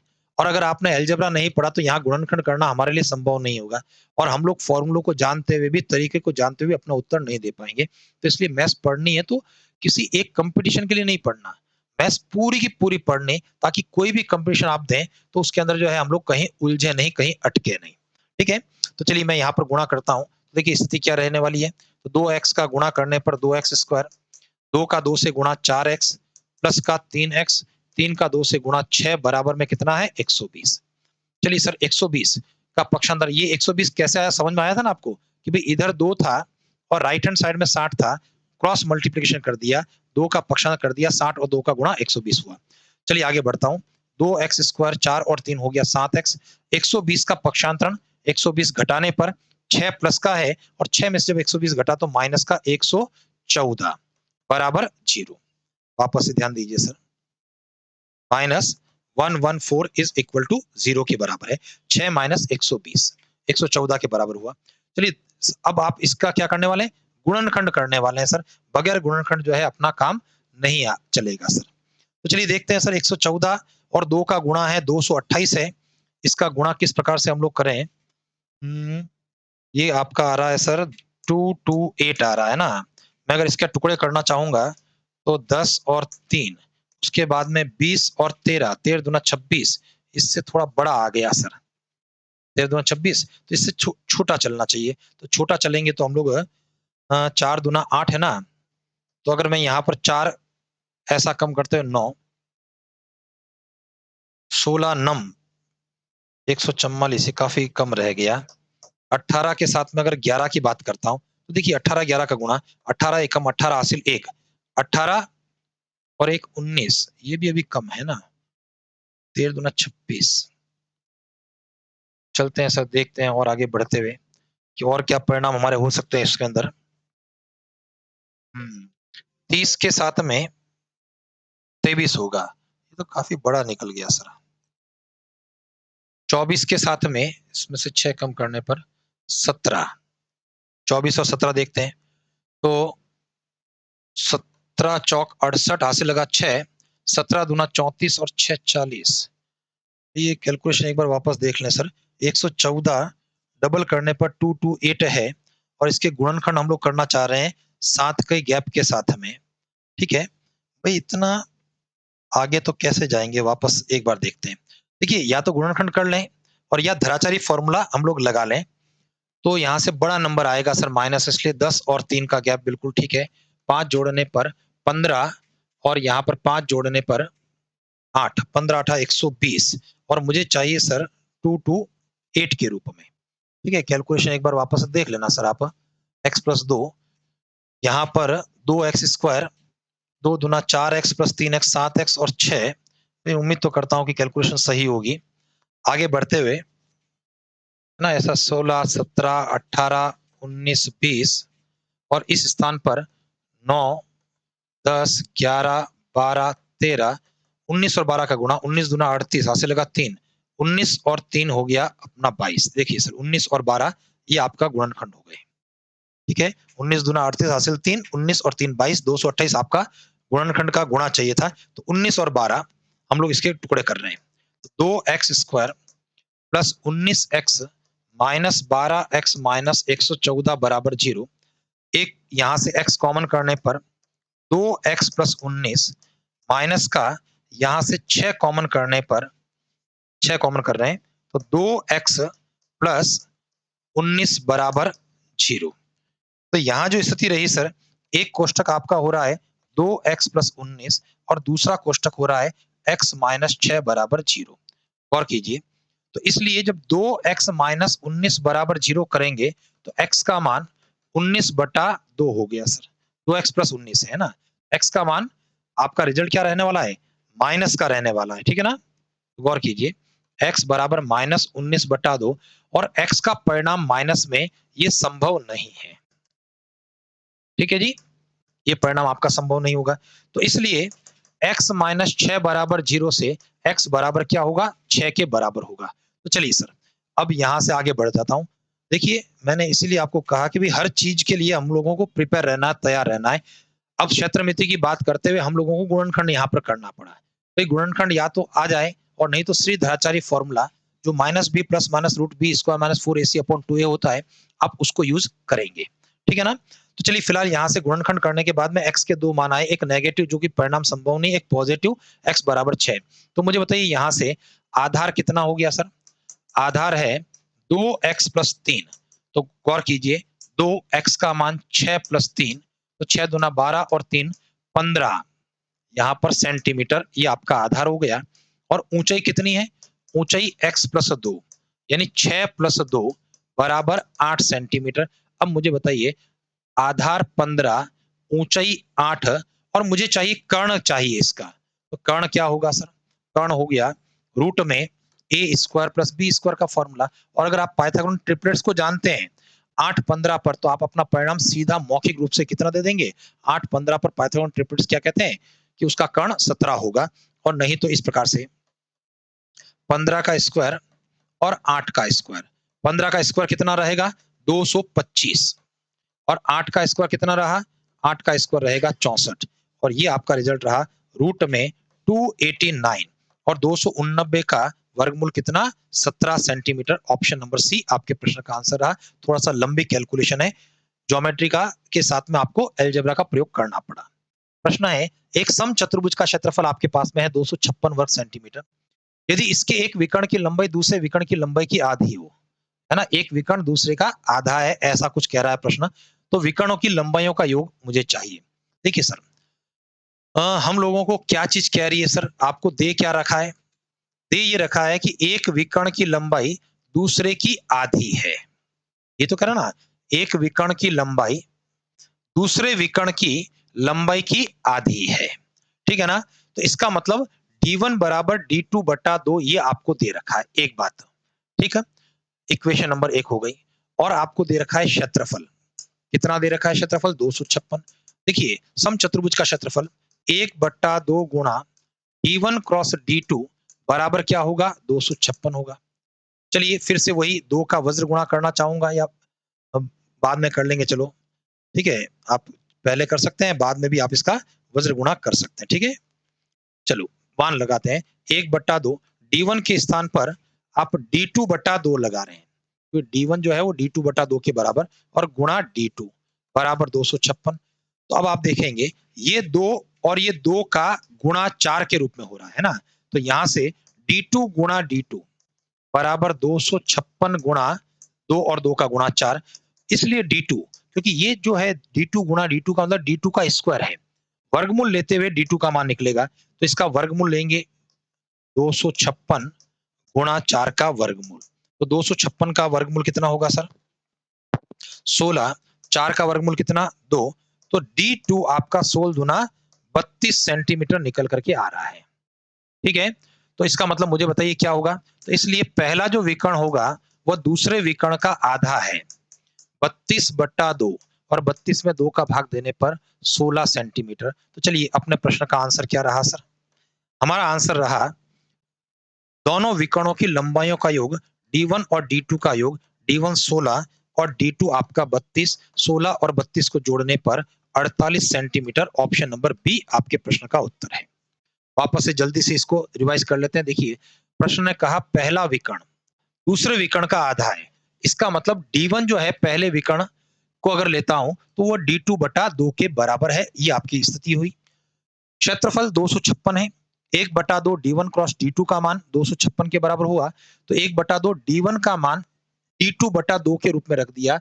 ये इक्वेशन नंबर 1 से आपने मान इसको रखा है। और जैसे इक्वेशन नंबर 1 से आप मान रखेंगे d2/2 गुणा d2 बराबर 256, 2 और 2 का गुणा 4, आप वज्र गुणा कर लें। ये जो पोजीशन बन रही है सर, बेसिकली d2 और d2 का गुणा यानी d2 स्क्वायर है। और जब मैं यहां से वर्गमूल करता हूं तो वहां से d2 का मान निकल करके आता है। 256 और 4 के ऊपर वर्गमूल लगा दिया, मैंने गुणा नहीं किया। और 256 का वर्गमूल 16 और 4 का वर्गमूल 2 होता है, तो दूसरा विकर्ण 32 निकल गया। और पहला विकर्ण दूसरे विकर्ण का आधा होने के कारण, अगर दूसरा विकर्ण 32 है तो पहला उसका आधा 16 निकल जाएगा। और दोनों को जोड़ने पर 48 सेंटीमीटर। ऑप्शन बी आपका उत्तर है। अगला प्रश्न, एक वृत्त का व्यास उसकी परिधि से 105 सेंटीमीटर कम है। देखिए, प्रश्न कह रहा है व्यास कम है, किसके कंपैरिजन में? परिधि कंपैरिजन में। कितना कम है? 105 सेंटीमीटर कम है। ध्यान दीजिए, अकॉर्डिंग टू क्वेश्चन यहां पर परिधि माइनस व्यास, क्योंकि व्यास कम है तो परिधि में से व्यास को घटाने पर 105। यहां पर जो शब्द आते हैं अधिक कम, वो हमेशा अंतर की बात करते हैं, घटाने की बात करते हैं। चलिए, परिधि का फॉर्मूला हमारा 2πr, व्यास का फॉर्मूला 2r, यानी त्रिज्या का दुगुना बराबर 105। चलिए यहां से 2r कॉमन कर लेते हैं। 2r कॉमन करने पर क्या बचा? यहाँ पाई बचा, जिसका मान मुझे 22/7 लेना होगा, माइनस 1 बराबर 105 के 2r बाहर चला गया। सॉल्व करने पर 7 आपका लसअप 22 माइनस 7 बराबर में कितना 105। ये पोजीशन जो बन रही है 2r गुणा 15/7 बराबर 105। इसलिए r कितना बनेगा सर, r बराबर 105 वज्र गुणा करने पर 7 तो ऊपर चला जा गया, जो 7 बटे में है वो ऊपर चला गया, 2 और 15 का भाग लग गया। ठीक है, तो जब मैं इसको काटूंगा तो 15 7 105, r बराबर 49/2 और 49 का 2 आधा करने पर 24.5 सेंटीमीटर। ऑप्शन नंबर डी आपके प्रश्न का आंसर रहेगा। अगला प्रश्न देखते हैं। एक वृत्ताकार फूलों का बगीचा चारों तरफ से 4 मीटर चौड़े पथ से घिरा हुआ है। यदि बगीचे का व्यास 68 मीटर है तो पथ का क्षेत्रफल क्या होगा? गौर कीजिए, प्रश्न हमारा ये कह रहा है वृत्ताकार बगीचा ऐसा और उसके चारों ओर 4 मीटर चौड़ा एक पथ बना है, मार्ग बना है। प्रश्न कह रहा है बगीचे का व्यास, ठीक है ना, बगीचे का व्यास कितना है सर, 68 मीटर है। तो बताइए उस पथ का क्षेत्रफल कितना होगा? तो व्यास अगर 68 है तो आपके दिमाग में क्या आना चाहिए कि यह दूरी कितनी होगी, 34 मीटर हो गई। ये 68 का आधा हो गया। भाई अगर ये व्यास है तो उसका आधा होगा या नहीं होगा? 68 का आधा 34 हो गया और बाहर 4 मीटर चौड़ा मार्ग बना है। पथ का क्षेत्रफल कितना है वो आपको निकालना है। और आप देख रहे हैं 4 ऑप्शन के अंदर 3 ऑप्शन पाई की बात करते हैं। इसका मतलब पाई को मुझे पाई ही रख करके इसको सॉल्व करना है। तो चलिए सर, मैं यहाँ पर बात करूंगा हमारे प्रश्न का आंसर। बेसिकली आपने पढ़ा होगा 2 सकेंद्रीय वृत्तों से परिबद्ध भाग का क्षेत्रफल। क्या चीज पड़ी होगी? 2 सकेंद्रीय वृत्तों से परिबद्ध भाग का क्षेत्रफल जो निकलता है या मार्ग का क्षेत्रफल, वो पाई r प्लस आर और r माइनस आर के द्वारा निकाला जाता है। पाई को पाई रखना, बड़ा R, बड़ा R का मतलब क्या हो रहा है सर, ये वाला 34 और 4 मिलकर के बड़ा R 38 है। 38 प्लस 34 और यहाँ पर 38 माइनस 34, सॉल्व करने पर पाई 68 और 4 हो गया सर 72, है ना, 34 और 38 का योग, और यहाँ पर 4 का गुणा हो गया, और जब इसको गुणा करूंगा तो 4 दूना 8, 4 7 28, 288 पाई, ये आपके प्रश्न का आंसर हो जाएगा 288 पाई। ऑप्शन नंबर ए आपके प्रश्न का आंसर है। आसान सा प्रश्न है, सीधा सीधा 2 सकेंद्रीय वृत्तों से परिबद्ध भाग का क्षेत्रफल pi r plus R, r minus R का फॉर्मूला। चलिए आगे बढ़ते हैं। 2 सकेंद्रीय वृत्तों के मध्य परिबद्ध एक वृत्ताकार वलय का क्षेत्रफल 286 वर्ग सेंटीमीटर। ध्यान दीजिए, इस बार क्या कह रहा है, वृत्ताकार वलय का क्षेत्रफल। और वृत्ताकार वलय का मतलब यहाँ पर इसका जो क्षेत्रफल है, ये जो आपकी वलय बन रही है, जो रिंग है आपकी, ठीक है, 2 वृत्तों से परिबद्ध भाग, उसका क्षेत्रफल 286, 286 ये आपको दे रखा है सेंटीमीटर स्क्वायर है।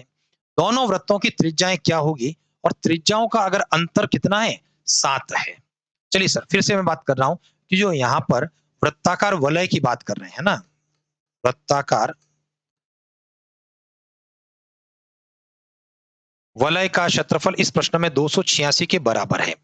ठीक है, वृत्ताकार वलय के लिए अभी बात हुई थी हमारी pi r plus R, r minus R बराबर 286, और ये जो है r माइनस आर, इसका मान आपको दे रखा है, गिवन है।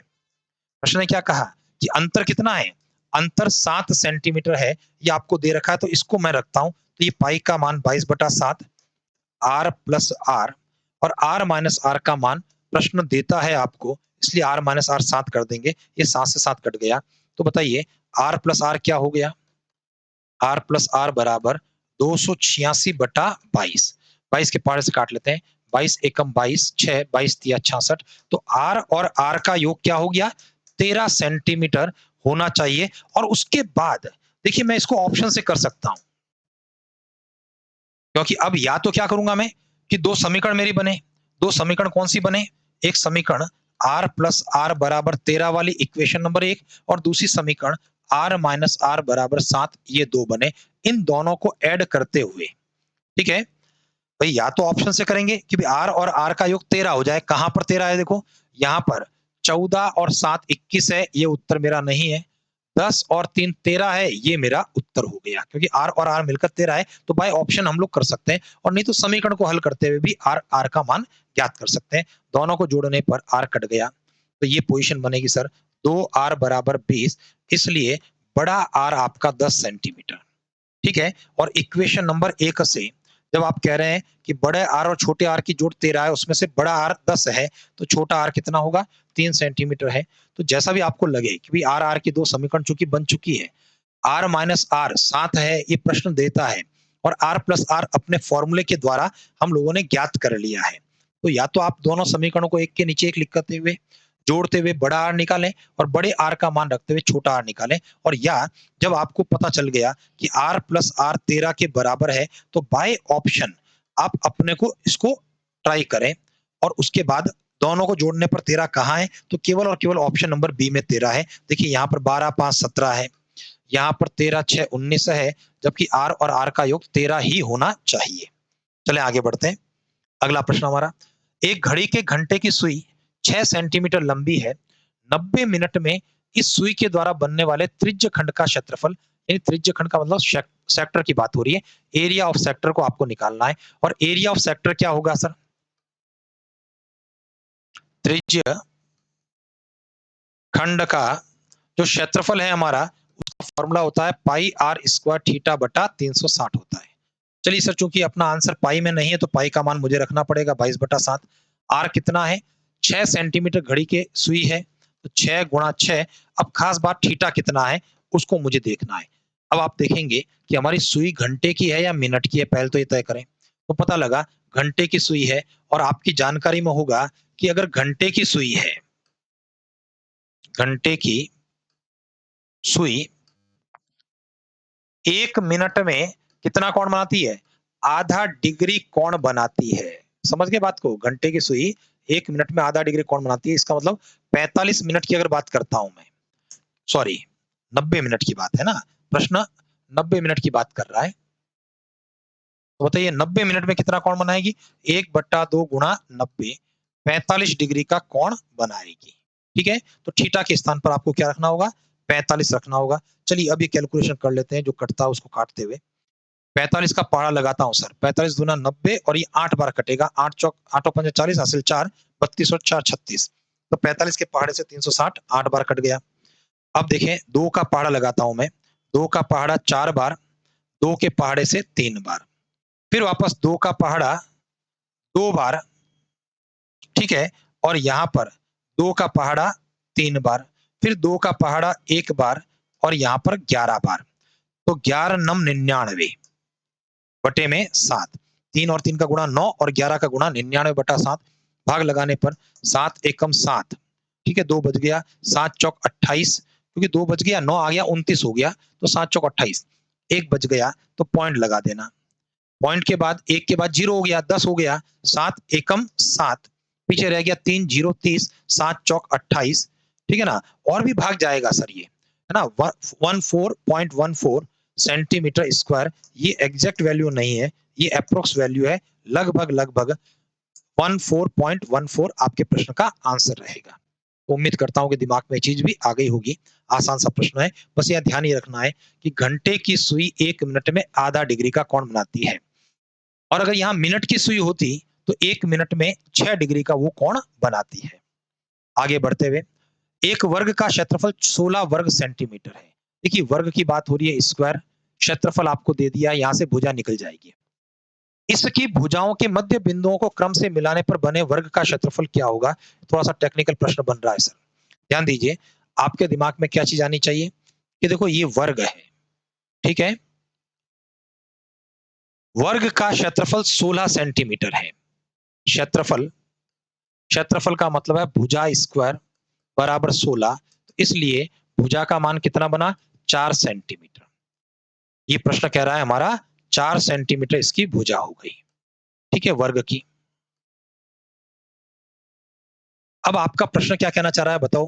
प्रश्न कह रहा है भुजाओं के मध्य बिंदुओं को मिलाने पर, देखिए इन भुजाओं के मध्य बिंदुओं को मैं मिलाता हूं, ये ये और ये, है ना, तो इनको मिलाने पर वर्ग बनता है। भाई ज्योमेट्री में आपने ये चीज पढ़ी है सर, है ना, कि भाई कोई भी चतुर्भुज है उसकी भुजाओं के मध्य बिंदुओं को मिलाएंगे तो समांतर चतुर्भुज बनेगा। वर्ग की भुजाओं के मध्य बिंदुओं को मिलाएंगे तो वह आपका वर्ग बनेगा। आयत की भुजाओं के मध्य बिंदुओं को अगर आप मिलाते हैं तो वहां से समचतुर्भुज बनेगा। ये सब चीजें हम लोगों ने पढ़ी हुई है। और समचतुर्भुज की भुजाओं के मध्य बिंदुओं को मिलाते हैं तो बनने वाला चतुर्भुज हमारा आयत होगा। ये सारी चीजें ज्योमेट्री का पार्ट है और आपने पढ़ा है। अब आपका प्रश्न कह रहा है कि भाई इसका क्षेत्रफल क्या होगा। अब आपके दिमाग में आना चाहिए भाई मुझे इसकी भुजा चाहिए सर, और इसकी जो भुजा होगी वह इस विकर्ण, अगर ये ए बी सी डी वर्ग है, ठीक है ना, और यहां पर ये पी क्यू आर एस एक छोटा वर्ग बन रहा है इसकी भुजाओं के मध्य बिंदुओं को मिलाने पर, ठीक है ना। तो ये जो चीज बनेगी पी क्यू की जो लंबाई रहेगी वो ए सी की आधी रहेगी, क्योंकि हमने ज्योमेट्री में पढ़ी है, क्या प्रॉपर्टी पढ़ी है, त्रिभुज की भुजाओं के मध्य बिंदुओं को मिलाने वाला रेखाखंड तीसरी भुजा के समांतर और आधा होता है। वापस ध्यान देना मैं क्या कहना चाह रहा हूं, त्रिभुज की, अब त्रिभुज के अंदर मैं ये ले रहा हूं सर, त्रिभुज ए बी और सी जो जिग जैग वे से मैं आपसे रिप्रेजेंट कर रहा हूं, ये त्रिभुज है ना। त्रिभुज की किन्हीं दो भुजाओं के मध्य बिंदुओं ए बी का मध्य बिंदु पी और पी सी का मध्य बिंदु क्यू को मिलाने वाला रेखाखंड तीसरी भुजा के समांतर होता है और आधा होता है। ये चीज आपके दिमाग में आनी चाहिए। तो आपके दिमाग में ये आना चाहिए कि ये जो पी क्यू है वह ए सी का आधा होगा। अब मुझे ए सी निकालना है, ठीक है ना, तो इसलिए विकर्ण की बात करूंगा सबसे पहले। विकर्ण ए सी बराबर फॉर्मूला होता है ए रूट टू, है ना, और ए का मान 4 है तो 4 रूट 2 सेंटीमीटर ये ए सी की लंबाई हो गई। और वापस से ध्यान देना ये स्टार मार्क इस प्रश्न के लिए विशेष बात, डबल स्टार की है ना, ध्यान रखना। वापस सुनना स्टेटमेंट क्या है, the line segment joining any two the line segment of joining midpoints of any two sides of a triangle is parallel to third side and half of that। त्रिभुज की दो भुजाओं के मध्य बिंदुओं को मिलाने वाला रेखाखंड पी क्यू तीसरी भुजा AC के समांतर भी होगा और AC का आधा भी होगा, 1/2 और AC का मान है 4 रूट 2। सॉल्व करने पर कट गया सर 2 बार। तो पी क्यू जो कि भुजा को रिप्रेजेंट कर रहा है उस पी क्यू आर एस वर्ग की ये आ गया 2 रूट 2 सेंटीमीटर। तो बताइए अपने प्रश्न का आंसर, उसका क्षेत्रफल क्या रहेगा। क्षेत्रफल भुजा स्क्वायर ए स्क्वायर के फॉर्मूले से 2 वर्गमूल 2 का स्क्वायर, 2 का स्क्वायर 4 रूट 2 का स्क्वायर 2, 4 का 2 से गुणा 8 सेंटीमीटर स्क्वायर। ये आपके प्रश्न का उत्तर है, ऑप्शन नंबर बी आपका आंसर है। ठीक है, बहुत प्यारा सा प्रश्न है, ज्योमेट्री का कॉन्सेप्ट साथ में यूज किया गया। दो वृत्त एक दूसरे को बाह्य स्पर्श करते हैं, दो वृत्त हैं बाह्य स्पर्श करते हैं, उनके क्षेत्रफलों का योग 130 पाई है। ध्यान दीजिए भाई दोनों वृत्तों का क्षेत्रफल उनको जोड़ने पर 130 आना चाहिए। केंद्रों के मध्य की दूरी 14 सेंटीमीटर है। वृत्तों की त्रिज्याएं कौन सी होगी। देखिए अब केंद्रों के मध्य की दूरी 14 है, ध्यान देना भाई, अगर ये दो वृत्त हैं ऐसे एक दूसरे को बाह्य स्पर्श कर रहे हैं और प्रश्न कह रहा है इन केंद्रों के मध्य की दूरी कितनी है, 14 सेंटीमीटर दूरी है। तो मैं इस प्रश्न को ऑप्शन के माध्यम से आपको करने का निवेदन करूंगा कि आप ऑप्शन से करेंगे, बहुत जैसे आपका उत्तर मिल जाएगा। तो देखो दोनों की त्रिज्याएं जब मैं इसको देखता हूं कि भाई ये R1 है R2 है, तो R1 और R2 मिलकर के कितना होना चाहिए, R1 R2 14 के बराबर होना चाहिए। और जब चार ऑप्शन को देखता हूं तो 11 और 3 14, 8 और 6 7 और 7 की जोड़ 9 और 5 की जोड़ 14 है। तो इसका मतलब त्रिज्याओं का योग जो 14 हुआ उससे तो कोई फर्क मुझे पड़ा नहीं, है ना, कोई फायदा नहीं हुआ। लेकिन क्षेत्रफलों का योग 130 देखते हैं। अब ऑप्शन नंबर ए की बात करते हैं। क्षेत्रफलों में देखिए क्षेत्रफल पाई आर स्क्वायर, ध्यान देना यहां पर, तो मैं इसकी बात करूंगा pi R square 11 square pi 3 square, तो कुल मिलाकर के हुआ 121 पाई प्लस 9 पाई, कुल कितना हो गया सर 130 पाई। आपके प्रश्न का आंसर ऑप्शन नंबर ए है, क्योंकि जब आपका प्रश्न कह रहा है क्षेत्रफलों का योग, क्षेत्रफल होता क्या है पाई आर स्क्वायर, और त्रिज्याएं ऑप्शन में है, तो ये त्रिज्या 11 है ये त्रिज्या 3 है। मैं तो कह रहा हूं मौखिक रूप से करना चाहिए, पाई आर स्क्वायर में आर स्क्वायर का पाई के साथ में गुणा है, 11 का स्क्वायर 121, 3 का स्क्वायर 9, 121 और 9 130 पाई आपका उत्तर है। देखिए ऑप्शन नंबर बी को चेक करने पर 8 का स्क्वायर 64 है, 6 का स्क्वायर 36 है। अगर यहां से बात करूंगा तो ये आपका क्षेत्रफल 16 पाई 100 पाई आएगा। समझ गए, जो कि उत्तर नहीं है। ऑप्शन नंबर डी की बात करूंगा तो 7 का स्क्वायर 49, दोबारा 7 का स्क्वायर 49, 49 जोड़ने पर यहां पर परिणाम 98 पाई है, तो ये भी उत्तर नहीं है। और यहां पर 9 का स्क्वायर 81, 5 का स्क्वायर 25 और 81 और 25 को जब आप जोड़ेंगे तो कितना होगा सर? 5 और 1 6, 106 पाई आपका आएगा। तो ये भी जो है आपके प्रश्न का आंसर नहीं है। तो कुल मिलाकर 11 का स्क्वायर 121, 3 का स्क्वायर 9, 121 9 जोड़ने पर 130। मौखिक रूप से आप अपने प्रश्न का उत्तर दे सकते हैं। आगे बढ़ते हैं। एक अर्धवृत्त जिसकी त्रिज्या 14 सेंटीमीटर है में बड़े से बड़ा त्रिभुज बनाया गया है। अर्धवृत्त में बड़े से बड़ा त्रिभुज बनाया गया है। अर्धवृत्त का वह क्षेत्रफल जो त्रिभुज द्वारा नहीं घेरा गया है वो कितना होगा?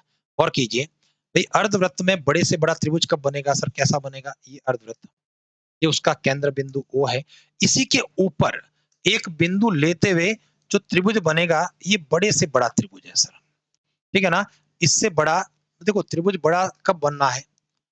जब उसकी ऊंचाई जो है ज्यादा से ज्यादा हो, क्योंकि आधार तो आपका समान है। भाई आधार चाहे त्रिभुज कहीं पर भी बनाओ, मान लिया मैं ये इस अर्धवृत्त के अंदर देखो ए और बी के साथ में एक त्रिभुज में ऐसा बनाता हूं, तो अब इसकी ऊंचाई देखना एक तो, ठीक है, आधार तो वही है और त्रिभुज का क्षेत्रफल होता है 1/2 गुना आधार गुना ऊंचाई। एक त्रिभुज मैं यहां पर बनाता हूं ऐसा, अब उसकी ऊंचाई देखो, और एक त्रिभुज बिल्कुल सेंटर के अंदर, अब इसकी ऊंचाई देखो, तब आप कह रहे हो सर ये ऊंचाई तो सबसे बड़ी है। तो बड़े से बड़ा त्रिभुज तब बनेगा जब उसकी ऊंचाई बड़ी से बड़ी होगी। इसका मतलब ये हुआ सर कि O से B की दूरी अगर 7 है, एक मिनट सर, त्रिज्या 14 है ना, 14 है। अगर ये त्रिज्या 14 है O से B तक की, O से A भी कितना है? 14 है।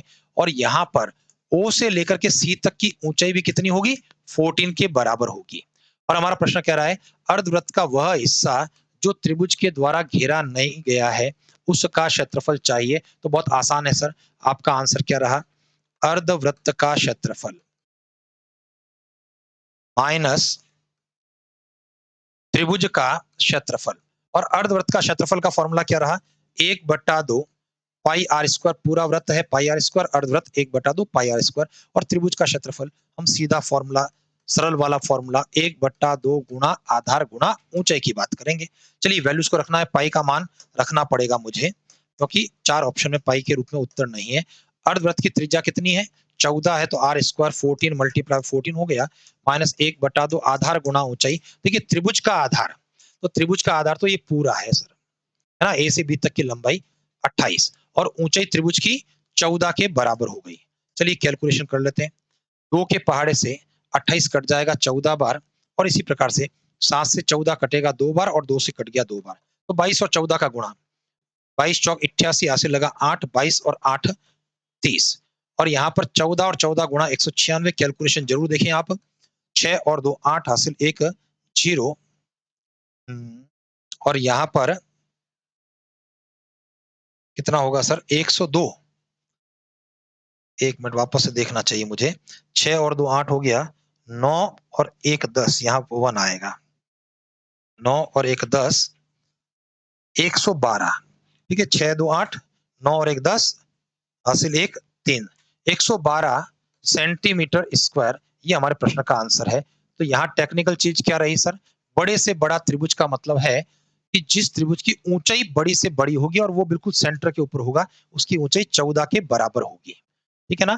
कैलकुलेशन एक बार जरूर वापस से आप देख लेना सर। 6 2 8, 9 और 1 10 का 0, हासिल 1 2 और 3, मैं समझता हूँ सही है। आगे बढ़ते हैं। एक समकोण समद्विबाहु त्रिभुज का परिमाप 6 + 3√2 है, इसका क्षेत्रफल कितना होगा? बहुत प्यारा सा प्रश्न है। हमारा प्रश्न है समकोण समद्विबाहु त्रिभुज, राइट एंगल्ड आइसोसेलेस ट्रायंगल की बात कर रहा है, और आपका जो परिमाप आपको दे रखा है परिमाप 6 + 3√2, परिमाप का फॉर्मूला होता है सर, परिमाप का फॉर्मूला क्या होता है? कर्ण गुणा वर्गमूल 2 + 1 बराबर, यहां से 3 कॉमन लेते हुए, ठीक है, 3 कॉमन लिया तो 2 + √2, लेकिन अभी तक जो है इस √2 + 1 की फॉर्मेट के अंदर वो नहीं आया, तो मैं यहां से √2 और कॉमन ले लूंगा। कारण क्या है? देखिए मैं पहले भी आपसे बात की है, फिर दोबारा बात कर लेता हूं। ये 2 जो है वो वर्गमूल 2 और वर्गमूल 2 का गुणा है, प्लस वर्गमूल 2, समझ गया ना? ये पोजीशन है हमारी, कर्ण गुणा √2 + 1। तो ये 2 का अभिप्राय वर्गमूल 2 का गुणा रहा, तो यहाँ 3 और यहाँ √2 आपका कॉमन आएगा, और √2 कॉमन आने के बाद में √2 + 1, ठीक है, और ये पोजीशन हमारी हो गई कर्ण √2 + 1। तो √2+1 आपका कैंसिल हो जाएगा और यहाँ पर हमारी स्थिति क्या रहेगी सर? कर्ण का मान 3√2, ये आपका आंसर हो रहा है सर। कर्ण 3√2 बन गया और मुझे चाहिए क्षेत्रफल। अब ध्यान दीजिए, क्षेत्रफल का फॉर्मूला क्या है? 1/4 कर्ण स्क्वायर। ये फॉर्मूला है क्षेत्रफल का, लेकिन शर्त है समकोण समद्विबाहु त्रिभुज ही होना चाहिए। 1/4 कर्ण का स्क्वायर 3√2 का स्क्वायर। सॉल्व करने पर 1/4, गौर करें, 3 का स्क्वायर हो गया 9, 2 का स्क्वायर हो गया √2 का स्क्वायर 2 है ना, वर्गमूल 2 है, इसको काट लिया मैंने और आपका आंसर क्या रहा? 9/2 वर्ग सेंटीमीटर। ऑप्शन नंबर बी आपके प्रश्न का आंसर हो गया। तो 2 फॉर्मूले आपके जानकारी में होने चाहिए और हम लोगों ने बहुत डिटेल के अंदर क्लास के अंदर ये चीजें डिस्कस कर रखी है, ठीक है ना? परिमाप 6+3√2 सेंटीमीटर। ठीक है, अगर किसी ने क्लास नहीं देखी है तो भावेश मैथ्स ऐप के ऊपर जो आप है ना देख ही रहे हैं, तो आप उसके ऊपर वापस उस क्लास को जरूर जरूर आप दोबारा से देख लें, ठीक है? और उसके बाद जो है परिमाप आपके दिमाग में आएगा कि कर्ण गुणा √2+1 है, वहां से कर्ण निकल जाएगा और क्षेत्रफल 1/4 कर्ण स्क्वायर से आप अपना क्षेत्रफल निकाल चुके होंगे। आगे बढ़ते हैं। एक समकोण त्रिभुज की भुजाओं ए बी बी सी और ए सी को व्यास मान करके अर्धवृत्त बनाए गए हैं। देखिए आपका प्रश्न क्या कहना चाह रहा है? हमारा प्रश्न एक इस प्रकार से समकोण त्रिभुज की बात करता है, ठीक है ना? ए बी और सी। अब आप व्रत कैसे बन रहे हैं उसको ध्यान देना। एक तो ए बी को व्यास मान करके व्रत बना, वो ऐसा बना। बी सी को व्यास मान करके अर्धवृत्त बना, वो ऐसा बना। और ए सी को व्यास मान करके जो अर्धवृत्त बनेगा वो ऐसा बनेगा सर, ठीक है? अब आपका प्रश्न कह रहा है ए बी का मान 4 है, बी सी का मान 3 है, ए सी का मान अगर 5 है, तो छायांकित भाग का क्षेत्रफल ज्ञात करो। और ये ध्यान देना, जब भी इस प्रकार की कोई स्थिति आती है तो देखिए ये ऐसे जो अर्धवृत्त कहां पर बने हैं? समकोण त्रिभुज पर बने हैं, तो ये छायांकित भाग का क्षेत्रफल, गौर कीजिए, छायांकित भाग का क्षेत्रफल किसके बराबर होता है सर? त्रिभुज का क्षेत्रफल होता है, ये तुरंत दिमाग में आ जाए, 1/2 आधार गुणा ऊंचाई। बस इतना सा आपको काम करना है। 1/2 आधार 3, ऊंचाई 4, 2 के पहाड़े से 4 काटते हुए 2 बार और आपका आंसर क्या रहा? 6 वर्ग सेंटीमीटर। ठीक है जी, ऑप्शन नंबर ए आपके प्रश्न का उत्तर रहेगा।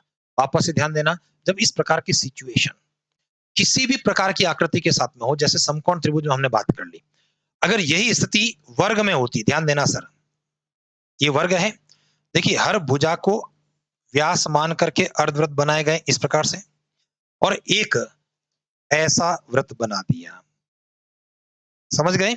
और मुझे अगर ये छायांकित भाग चाहिए तो ये छायांकित भाग किसके बराबर होगा? चूंकि यह स्थिति आपके वर्ग पर है, तो छायांकित भाग जो रहेगा वह वर्ग का क्षेत्रफल होगा, ये आप ध्यान रखेंगे। मान लिया अगर यही पोजीशन मैं आयत के ऊपर अप्लाई करता हूं, ये आयत है मेरे पास में, ठीक है ना? और इसकी भुजा को ऐसा अर्धवृत्त बनाया, दूसरी भुजा पर ये अर्धवृत्त, तीसरी भुजा पर ये अर्धवृत्त और चौथी भुजा पर ये अर्धवृत्त, और एक वृत्त ऐसा बनाया जो इसके शीर्षों से होकर के इस प्रकार से निकलता है। और जब मैं इसकी छायांकित भाग की बात करूंगा तो मुझे बताइए ये इस प्रकार की सिचुएशन किसके ऊपर है? ये आयत के ऊपर है, तो छायांकित भाग का क्षेत्रफल किसके बराबर होगा? यहाँ आयत का क्षेत्रफल होगा। और चूंकि अभी इस प्रश्न के अंदर हमारी सिचुएशन समकोण त्रिभुज पर थी, तो इसलिए जो छायांकित भाग का क्षेत्रफल होगा वह समकोण त्रिभुज का क्षेत्रफल होगा। और सीधा सीधा ये अगर चीज आपके दिमाग में आती है तो हम मौखिक रूप से अपना उत्तर दे सकते हैं, 1/2 गुणा 4 गुणा 3, 6 वर्ग सेंटीमीटर, ऑप्शन ए। एक समकोण त्रिभुज में समकोण बनाने वाली भुजाएं 6 और 8 है। देखिए हमारा प्रश्न है समकोण त्रिभुज की बात कर रहा है और समकोण त्रिभुज में जो भुजाएं समकोण का निर्माण करती है वो 6 सेंटीमीटर 8 सेंटीमीटर है। प्रश्न कह रहा है त्रिभुज में समकोण वाले शीर्ष से, ठीक है, अगर मान लिया इसका नामकरण करता हूं, समकोण वाला शीर्ष यानी बिंदु बी से सामने वाली भुजा पर डाले गए लंब की लंबाई कितनी है? यानी इस बी से सामने वाली भुजा पर जो लंब डाला जाएगा उसकी लंबाई कितनी है, बीपी का मान कितना है, ये मुझे चाहिए। तो ध्यान देना, ये सीधी सिचुएशन है और मैंने कई बार क्लास के अंदर जो आपको पढ़ाया था वहां पर स्टार मार्क करते हुए मैंने कहा था ये बहुत महत्वपूर्ण स्थिति है। कई बार परीक्षाओं के अंदर प्रश्न इस प्रकार से बन करके आए हैं। तो बीपी किसके बराबर होता है सर? लंब गुणा आधार बटा कर्ण के बराबर होता है, ठीक है? और हम लोगों ने क्लास के अंदर ऐसा लिखा था, ए बी बटा कर्ण, लंब की लंबाई P बराबर ए बी बटा कर्ण, ऐसा लिखा था। तो लंब गुणा आधार बटा कर्ण की बात होगी। तो अब देखें लंब कितना है यहाँ पर, लंब और आधार 6 और 8 है, कोई भी ले सकते हैं। कर्ण, अब आपके दिमाग में आएगा अगर भुजाएं 6 और 8 है तो ऐसी स्थिति में कर्ण कितना होगा, कर्ण आपका 10 सेंटीमीटर होगा। ठीक है, तो इसमें 10 का भाग दिया, 6 और 8 का गुणा 48 में 10 का भाग 4.8 सेंटीमीटर, ये आपके प्रश्न का आंसर है। तो ये बहुत प्यारा सा प्रश्न है सर, इसको ध्यान रखना है। समकोण त्रिभुज में समकोण वाले शीर्ष से सामने वाली भुजा या सबसे लंबी भुजा या कर्ण पर डाला गया लंब ए बी बटा कर्ण, यानी लंब और आधार के गुणनफल में कर्ण का भाग देने पर प्राप्त होता है। आगे बढ़ते हैं। त्रिभुज की माध्यिकाएं 6, 5 और 9 है, त्रिभुज का क्षेत्रफल क्या होगा? तो देखिए ये भी हम लोगों ने डिस्कस किया कि माध्यिकाएं अगर आपके पास में है तो क्या करने वाले हैं, उस माध्यिकाओं को भुजा मानते हुए आप हीरोन के फॉर्मूले की बात करते हुए त्रिभुज का क्षेत्रफल निकालेंगे और आने वाले त्रिभुज के क्षेत्रफल को आप 4/3 से गुणा करेंगे। तो ध्यान दीजिए, मैं यहाँ पर ए को 6, बी को 5 और सी को 9 मानते हुए, यानी कि ये जो है 6, 5 और 9 ये बेसिकली है तो माध्यिकाएं, लेकिन मैं इन माध्यिकाओं को भुजा के रूप में मानते हुए, ठीक है, त्रिभुज का क्षेत्रफल निकालना चाहता हूं। एस का फॉर्मूला ए प्लस बी प्लस सी बटा 2, ठीक है ना। तो चलिए यहां पर बात करते हैं, 6 प्लस 5 प्लस 9 बट्टा 2, 6 और 5 11 और 9 20 बट्टा 2 यानी 10 के बराबर। चलिए सर त्रिभुज के क्षेत्रफल की बात करते हैं, हीरोन के फॉर्मूले की बात करते हैं। रूट में S S minus A, S minus B, S minus C की बात करते हैं। एस का मान आपका 10, एस माइनस ए 10 में से 6 गया 4, एस माइनस बी 10 में से 5 गया 5, एस माइनस सी 10 में से 9 गया 1। इसके गुणा करने के स्थान पर गुणनखंड करेंगे। 10 को तोड़ रहा हूं मैं 2 गुणा 5, 4 को एज इट इज और 5 ऐसा लिखते हुए, देखिए 5 तो पैर के रूप में बाहर आ गया, इस 4 का वर्गमूल 2 के रूप में बाहर आ गया, वर्गमूल 2, तो ये हो गया सर 10 वर्गमूल 2। लेकिन ये आपके प्रश्न का आंसर नहीं है। हमारा आंसर क्या होगा सर, कि ये जो परिणाम आपके पास में आया 10 वर्गमूल 2, इसको आप क्या करने वाले हैं, 4/3 से गुणा करने वाले हैं। ये तब करते हैं जब त्रिभुज की भुजाएं नहीं दे करके त्रिभुज की माध्यिकाएं हमें दी होती है। तो माध्यिकाओं को भुजाओं के रूप में लेते हुए त्रिभुज का क्षेत्रफल निकालेंगे और अंतिम उत्तर के लिए 4/3 का गुणा करेंगे। तो कुल मिलाकर के आपका आंसर क्या रहा, 40 वर्गमूल 2/3 वर्ग सेंटीमीटर। ठीक है जी, तो उम्मीद करता हूं कि भाई ये चीज जो है आप लोगों ने पढ़ी होगी। ठीक है ना, तो आप तो खैर पढ़ ही रहे हैं सर, और अपने साथियों को भी जो है आप उनको भी निवेदन करें, है ना, उनको भी मोटिवेट करें कि भाई यूट्यूब के ऊपर जो चैनल है मैथ्स बाय भावेश सर, उसको भी जो है आप सब्सक्राइब करें, ज्यादा से ज्यादा उसको भी शेयर करें। और इसी प्रकार से जो प्ले स्टोर के ऊपर ऐप है भावेश मैथ्स, है ना, वहां पर भी अलग अलग कंपटीशन के लिए जो पाठ्यक्रम है गणित विषय का, उसके ऊपर भी अलग अलग सिलेबस आपके बने हुए हैं। प्रश्न है, एक समलंब चतुर्भुज एबीसीडी में एबी समांतर डीसी है, ए बी 11 है, बी सी 5 है, सी डी 7 है, कोण ए 90 डिग्री के बराबर है, समलंब का क्षेत्रफल क्या होगा? देखिए सर कोण ए 90 के बराबर है। सबसे पहले मैं बिंदु ए पर 90 डिग्री के कोण की बात करता हूं और एक समलंब चतुर्भुज का मैं निर्माण कर लेता हूं इस प्रकार से। ये आपका समलंब चतुर्भुज ए बी सी डी, जिसमें ए बी डी सी के समांतर है, ऐसा प्रश्न कह रहा है। ए बी 11 है, देखिए ए से लेकर के बी तक की लंबाई 11, बी सी लंबाई 5, सीडी की लंबाई 7 है, उसका क्षेत्रफल चाहिए। तो मुझे बताइए समलंब का क्षेत्रफल का फॉर्मूला क्या होता है? समलंब का जो क्षेत्रफल होता है हमारा, वह होता है 1/2 गुणा समांतर भुजाओं का योग, समांतर भुजाओं का योग गुणा ऊंचाई। ठीक है ना, और जब मैं इसको देखता हूं तो 1/2 समांतर भुजाओं के योग में तो 11 और 7 मुझे नजर आता है। कुल मिलाकर के मेरा टारगेट क्या है, ऊंचाई मेरे पास में नहीं है, ऊंचाई यानी समांतर रेखाओं के मध्य की दूरी है। और इसको ऊंचाई को ज्ञात करने के लिए ध्यान दो, सी से अगर मैं इस प्रकार से एक नया काम सी पी ऐसा लंब डाल देता हूं तो तुरंत दिमाग में क्या है, 7 वहां है तो 7 यहाँ है। और अगर ये पूरी लंबाई 11 है और उसमें से ये हिस्सा ए से पी तक का 7 है, तो पी से बी क्या हो गया, 4 हो गया। और अब आप देखें त्रिभुज पी बी सी की अगर बात करता हूं मैं, गौर कीजिए। तो अगर ये 4 है, ये 5 है, तो मुझे बताइए ये जो ऊंचाई h है वो किसके बराबर होनी चाहिए? भाई पाइथागोरन ट्रिपलेट्स क्या कहता है? 3 4 5, तो h का मान कितना हो?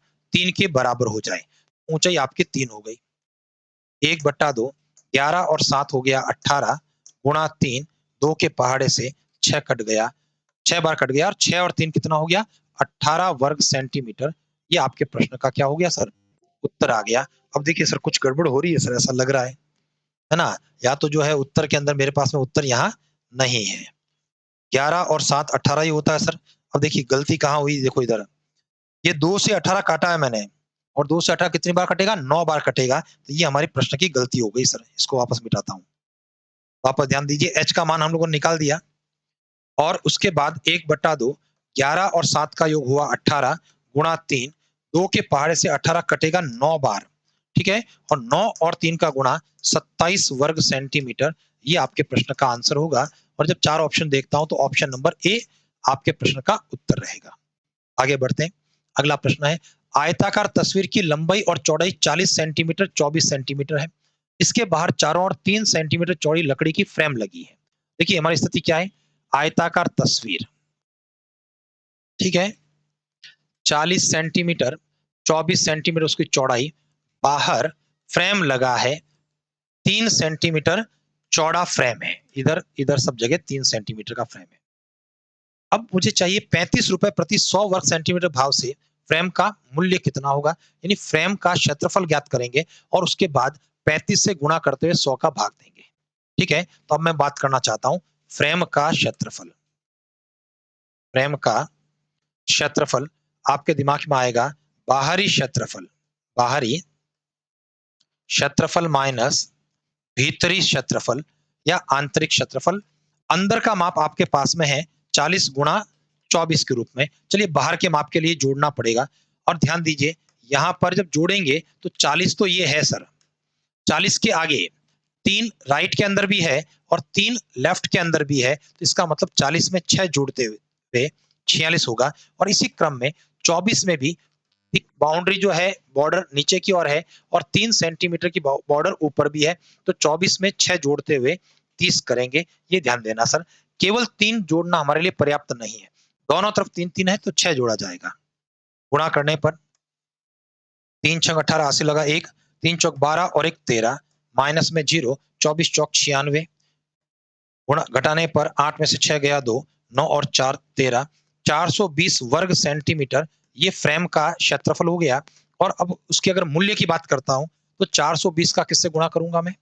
35/100 से, क्योंकि आपका जो प्रश्न कह रहा है 35 रुपया फ्रेम का मूल्य है, लेकिन वो है 100 वर्ग सेंटीमीटर का, तो 35/100 से हम लोग इसको गुणा करेंगे।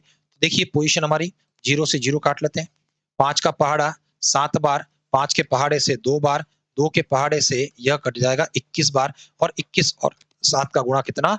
147 रुपए। हमारा प्रश्न का उत्तर क्या हुआ? ऑप्शन नंबर बी हुआ। चलिए सर आज की इस क्लास के अंदर हम लोग इतनी बात करेंगे, और उम्मीद करता हूं कि ये सारे के सारे जो प्रश्न हैं, ठीक है, आप लोगों ने जो है साथ साथ में हल करने का प्रयास किया होगा या पहले कर लिए होंगे, ठीक है, और अच्छे से आप लोगों को ये चीज समझ में भी आ गए होंगे। चलिए सर आज के लिए आप सभी का बहुत बहुत धन्यवाद। Thank you sir.